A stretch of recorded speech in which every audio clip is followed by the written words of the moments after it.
사건 사고입니다. 배 위에서 일하고 있는 이 남성, 지적 장애인입니다. 허리도 펴지 못한 채 힘겹게 작업하고 있는데요. 이처럼 지적 능력이 부족한 선원들을 취직시킨 뒤 임금을 3년간 가로챈 불법 소개업자가 붙잡혔습니다. 업자에게 속은 이들은 좁은 배 안에서 하루에 20시간씩 일을 하며 노동력을 착취당했습니다. 김영민 기자입니다. 배 위에서 힘겹게 일을 하는 한 선원. 지적장애가 있는 50대 남성입니다.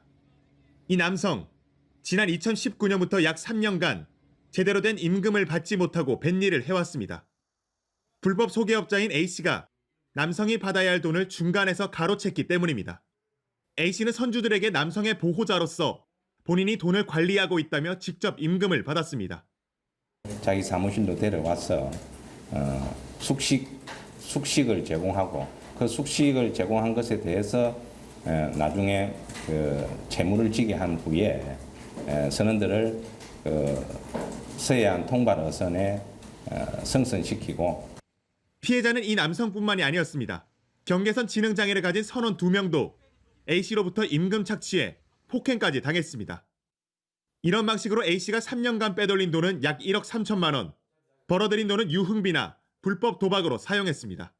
실제로 2천만 개를 지금 약 한 1억 정도 되죠. 교련들 때문에 갖다 썼다고 하도 1억이 넘지요. A씨에게 속아 배에서 일을 하게 된 이들의 생활은 처참했습니다. 하루 20시간에 가까운 강제 노동을 해야 했고 선주들은 이들이 도망갈까 육지에 배도 세우지 않았습니다. 도망가며 집까지 쫓아가 데리고 왔습니다. 해경은 약 1년간의 수사 끝에 A씨를 사기 혐의 등 모두 7가지 혐의를 적용해 검찰에 송치했습니다. 하지만 이들에게 일을 시켰던 선주들은 혐의가 없다고 판단해 사건을 종결시켰습니다. 연합뉴스TV 김영민입니다.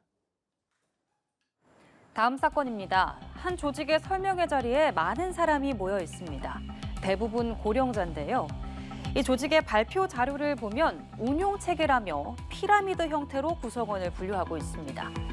코인이 상장되면 큰 돈을 벌 수 있다고 속여 투자금 202억 원을 챙긴 불법 다단계 조직인데요. 경찰이 조직원들을 붙잡았는데 일당은 배달 사업과 드라마 제작, 심지어 정당까지 만들어 피해자들을 현혹했습니다. 천재상 기자입니다. 한 경제방송에 출연한 남성들이 자신의 사업이 믿을 수 있으며 미래가 유망하다고 홍보합니다. 각계각층의 사람들이 모여 4년이라는 시간에 걸쳐서 탄생한 조합으로. 이 남성들 겉으로는 번듯한 사업가처럼 보이지만 최근 불법 다단계 조직을 운영해 피해자를 속인 혐의로 경찰에 붙잡혔습니다. 충북경찰청 반부패 수사대는 전국 17개 지역에 지사를 둔 불법 다단계 조직의 대표를 구속하고 임원 등 3명을 불구속 송치했습니다. 일당은 자체 코인이 상장되면 가격이 2,000배까지 오른다거나 배달 사업이 잘 되면 매달 30만 원씩 받을 수 있다고 피해자들을 속였습니다.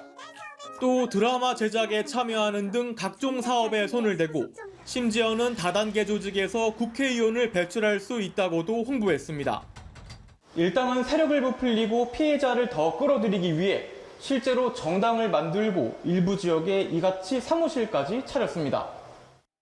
불법 다단계 조직은 투자금 명목으로 약 202억 원을 챙겼는데 피해자 수만 3만 5천 명이 넘습니다. 피해자들은 대부분 60에서 70대 고령층으로 한 명당 많게는 2천만 원의 돈을 투자한 것으로 알려졌습니다. 는 사람들은 그냥 1,000만 원을 기본으로 다 넣었어요. 코인들을 막 사가지고 거기다가 또 연금보다 더 많이 나온다니까 자식들한테 물려준다고. 불법 다단계 조직은 다른 투자자를 모집하면 신규 투자금의 8%를 지급하겠다고 꼬드겨 지난 2월부터 7개월 동안 투자자를 빠른 속도로 끌어모았습니다. 기존의 다단계 조직에서는 배당금을 서로 나눠 갖고 돌려막기식으로 범행을 했는데 이번 사건의 경우는 100만 명을 모집한 다음에 누구나 다 부자가 되게 해주겠다. 그렇게 이제 속여서. 경찰은 범행에 가담한 다단계 조직의 지사장 17명을 추가 송치하는 한편 이들의 여죄를 수사할 방침입니다. 연합뉴스TV 천재상입니다. 다음 사건입니다. 경기 고양시의 한 공사 현장 앞 소방차 여러 대가 서 있습니다. 공장 안에서는 연기가 피어오르고 있는데요. 어젯밤 11시 20분쯤 경기 고양시 일산 동구에 있는 4층짜리 창고 건물 공사 현장에서 불이 난 겁니다. 소방당국은 불이 난 지 10분 만에 대응 1단계를 발령했고 장비 32대와 인력 78명을 동원해 4시간여 만에 불길을 잡았는데요. 다행히 다친 사람은 없는 것으로 파악됐습니다. 소방당국은 지하 1층에서 불이 시작된 걸로 보고 정확한 화재 원인을 조사하고 있습니다. 마지막 사건은 미국으로 가보겠습니다. 미국 남동부에 강력한 허리케인이 접근하면서 플로리다 해안 지역 곳곳이 침수되는 등 피해가 발생하고 있습니다.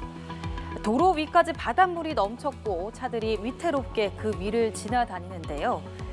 가정집에서는 모래주머니를 쌓아 문틈을 막고 창문도 아예 덮어버리며 허리케인에 대비하는 모습입니다. 허리케인은 현지 시간 26일 시속 169kg의 강풍을 동반해 플로리다 북서부 해안으로 접근 중이며 전역 무력 3등급 허리케인으로 격상될 것으로 예상되는데요. 이에 따라 인근 저지대에는 강제 대피령이 내려졌고 최대 6m의 해일이 예보됐습니다. 지금까지 사건 사고였습니다.